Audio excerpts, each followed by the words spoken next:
Welcome, I'm Darren, and I'll be your guide today as I rank the best basketball card designs of 1994.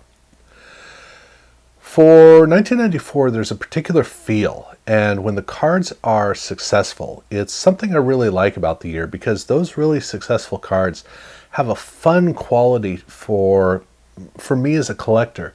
As I think about the different years, there are two aspects of 1994 that always stand out. One is the mundane middle ground where you have Ultra and Pacific, and you have Stadium Club, and they all kind of they kind of run together. But in the case where a card is really successful and it jumps out and is very distinct, that's something I've always liked about 1994 because it's kind of like an acquired taste. It's one of those things where if you were there and you really were able to enjoy and appreciate the cards because you took the time to enjoy them, those particular sets can really stand out in your mind as a great treat, a great opportunity for you as a collector, both in the past when you collected it, but also in the future of remembering that particular piece of what made it great. Kind of like with 1990, where there were just a couple of cards that were spectacular and then all the others were well behind the curve. In many ways, that's kind of the way that it was with 1994. And so in this case, I split the sport into two. So this is the better half of all of the cards. There is a clear top five. There are also two honorable mentions that are kind of, I could go either way with them. And they clearly don't succeed in the way that the top five do. And then there's one that's just kind of here because it's good enough, but it doesn't really belong on this list. And that is SP. And this is one that it wasn't until I was working on this video that I ever realized that this is actually the 1995 card design. I've always looked at this card as just a really cheap thing they kind of churned out, which in basketball, strangely, Upper Deck did that quite a few times. There were a number of card sets in basketball that were a very mediocre iteration of making a card that I wouldn't necessarily realize was associated with a whole nother release. Like in 1993, where they used SE in basketball in order to practice for the 1994 baseball Upper Deck set. And that's a perfect example of it, where I didn't even realize the baseball set looked like that, but the basketball set just feels cheap, and I never understood why. Well, in 1994, when basketball finally got an SP set, well, when they developed this card, it was a practice run for the 1995 SP baseball set. Why they were using basketball as a practice ground for that, I don't know. But I never realized that, especially when it comes to the die-cut versions of these cards, because that really makes it feel cheap, because the die cutting has nothing to do with the design. It is so stupid. But when I was working on this video, I realized, oh yeah, that's the same as that amazing 95 baseball and amazing 95 football design. It's just they hadn't figured out how to make it work. And the reason for that is because it's all the same gold foil. They didn't break it up, which they would do in 1995. So here you just get this big mass of gold foil, which does have the texturing in it, which is nice. But if it's all gold foil, it runs together. It's one big block. And it makes it difficult to appreciate this card because the images, I'm not going to say the images are well selected, but they are interesting images. Unfortunately, Upper Deck did have a tendency, especially with SP, to use big, busy images. Not entirely sure why. But when you throw together this gold foil on the side, the two are so in such contrast that when I look at the card, it's kind of like looking toward a spotlight. You can't see the person standing next to the spotlight because the spotlight's too strong. That's what this card is. That gold foil is too strong, and it overpowers everything else in the card. There's no fusion between it, and so this is a card that I've always thought was just third rate. Because it kind of is. It's a nice enough card, but they'd have to do some serious work to really make it work, which they would do, just not for this set. So that's decent enough. But the next two cards, I could go either way, and that is starting off with Topps. And the Topps basketball design is a surprisingly good Topps design. Topps had a tough time with making good to great card designs. In the 50s, they had a few. In the 60s, they had a few. In the 70s, they might have had one. In the 80s, they had a couple. There was 1991. And then there was 1994. In both football and with basketball, they made really good designs. And there wasn't really much from Topps that was successful after this. So this is a rare example of a card made by Topps that actually looks good. And it uses kind of a pop approach, which I don't think usually works on cards. Normally when you do something that's pop based, it's overpowering. It's the kind of thing where if you were there, you get it. If you weren't there, you don't get it.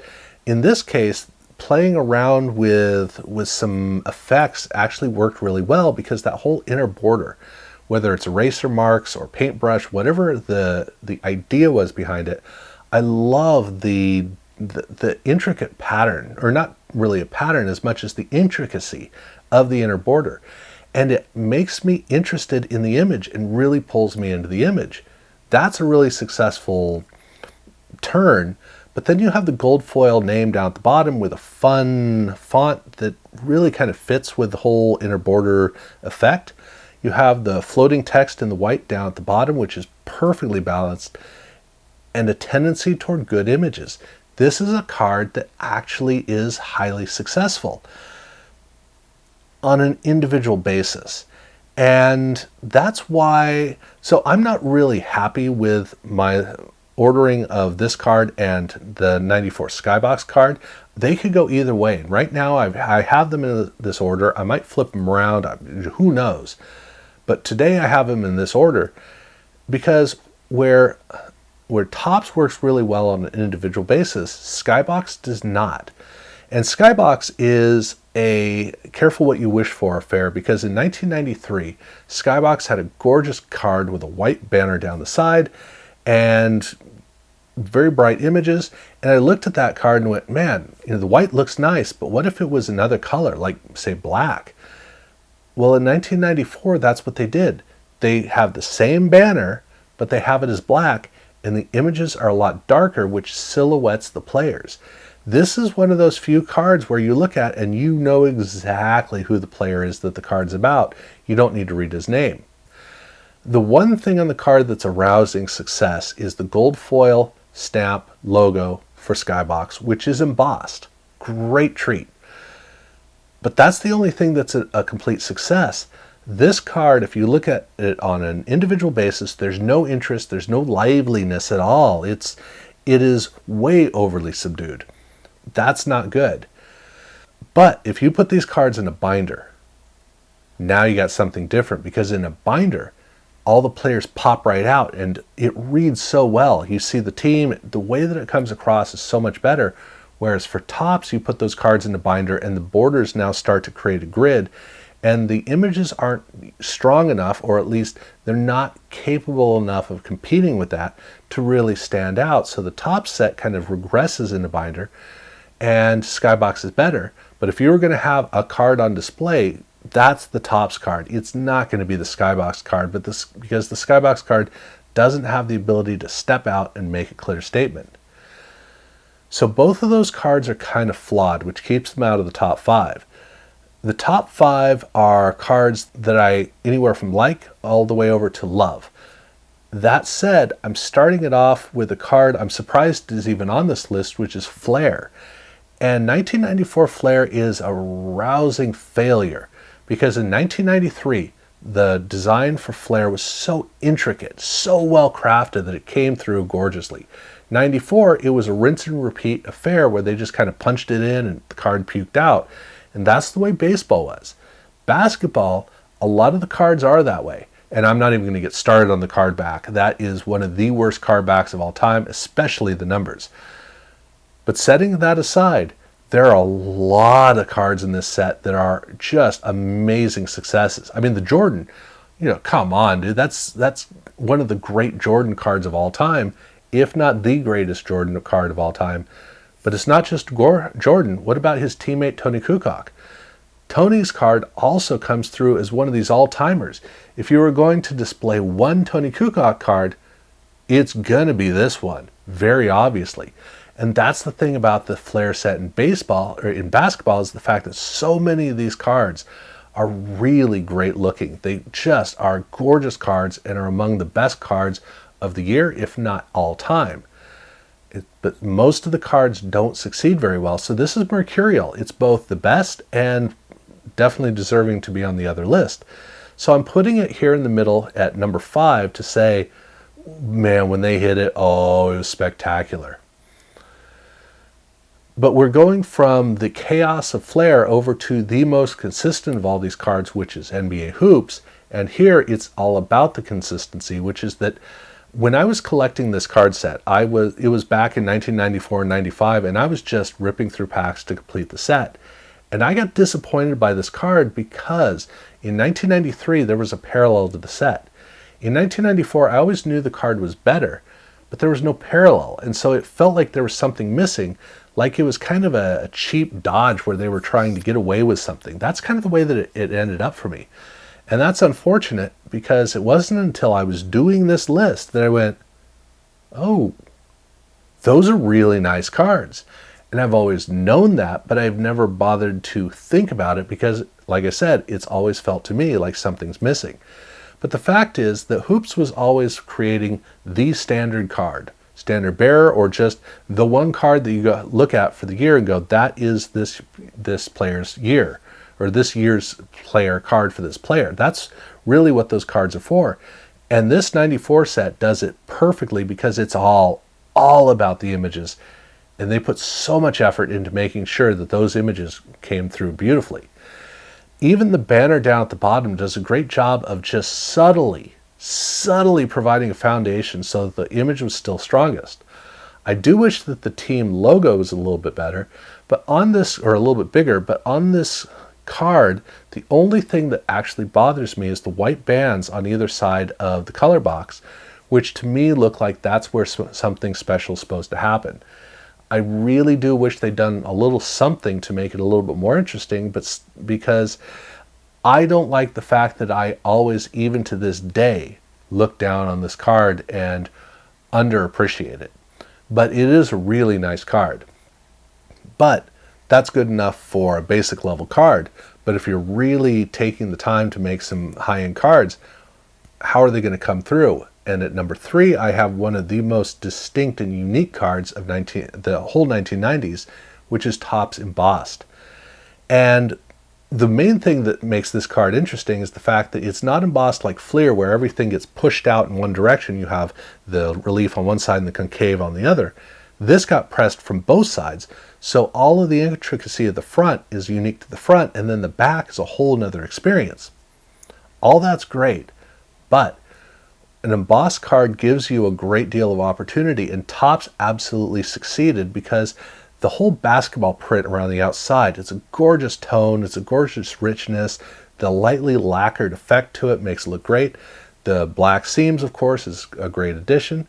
You've also got a splash of gold foil, which does a really good job of giving just a little bit of a punch, but not too much. And then some of these pictures are so great.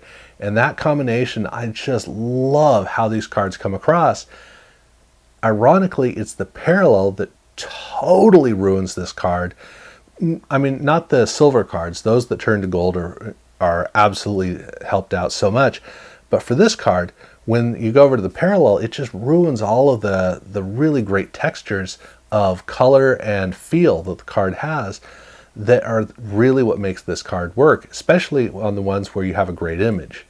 So I love that. But at number 2, I've got a card that once again has consistency, and this is all about consistency, even more than NBA Hoops, which is Upper Deck. But for Upper Deck, it's about image consistency because when they came up with the idea for SE in 1993, they had a half-baked idea that they then just churned out in baseball, still didn't work. Fortunately, by football, they fixed it. So for both football, basketball, and hockey, we got to see just what Upper Deck was capable of. And what they were capable of, I mean, look at that feature down on the side. It's so cool. It doesn't have a big image up at the top like the previous ones had. Instead, the image actually flows in behind and kind of gets darkened, which means that now the image interplays with the border. But also, this border is kind of similar to SP, where it's just a big thing on the side, but where SP is like a big stopping block. This card, you feel that the image goes behind and around, and you feel like it's not in the way. Like it's just a little accent that is in no way inhibiting the action in the image, which is what you want a border to do. And that is the color theme down at the bottom that really gives the great feel for the card, in terms of it brings out some team color, but it's also very subdued, which allows the card to feel very elegant. A little bit of gold foil, but it's the fact that the image wraps around at the top that makes this card really work. Absolutely love how they pulled these cards off. But number one to me is a very easy hands down, which is Emotion, which is where a card company is having fun. And this card, I'll get out of the way the disclaimer that this is a card that always seems better in my mind than in reality. There's nothing wrong with it in reality. It still is a great card. But what it does, I mean, it's called Emotion. That's the whole point. It's supposed to give you a visceral emotional reaction, and it does do that. So every time I look at the card, I'm always surprised by going, oh, I thought it was a little bit better than that. But only a little bit, because these are great cards. They have these wonderful big portraits that make me wonder why Topps wasn't doing this in the 60s and 70s and 80s, where they were doing portrait after portrait, but none of them have the power of this. These don't look like portraits on the sidelines. These look like players in the middle of a game, and it's just up close, like it's the timeout, they're about to go over to a huddle, something like that. Free throw is going to happen. It's like there's a pause in the action, which is, well, for those portraits that are portraits. For the ones that are in action, obviously it's like it's in action. But it's the strength of that, where you're just right in there, tight in with the player. And then the team color backdrop is a great addition. The holofoil that's ghosted in on the card, just great effect. And the way that these cards really come across is so unique. I mean, even Donruss Studio couldn't hold a candle to this. This is just great. And so that I really do love. And I'm interested to see how it's going to hold up against the other three sports. But at any rate, for me, that's the ranking of the best basketball card designs of 1994. Let me know in the comments below where you would put these in order, because it's, we all have very different approaches, and this is the way that I have it. So if you haven't subscribed, please do so, and do look out for when I do all the video where I bring every one of these cards together. So that will be coming up. But other than that, thank you very much for watching.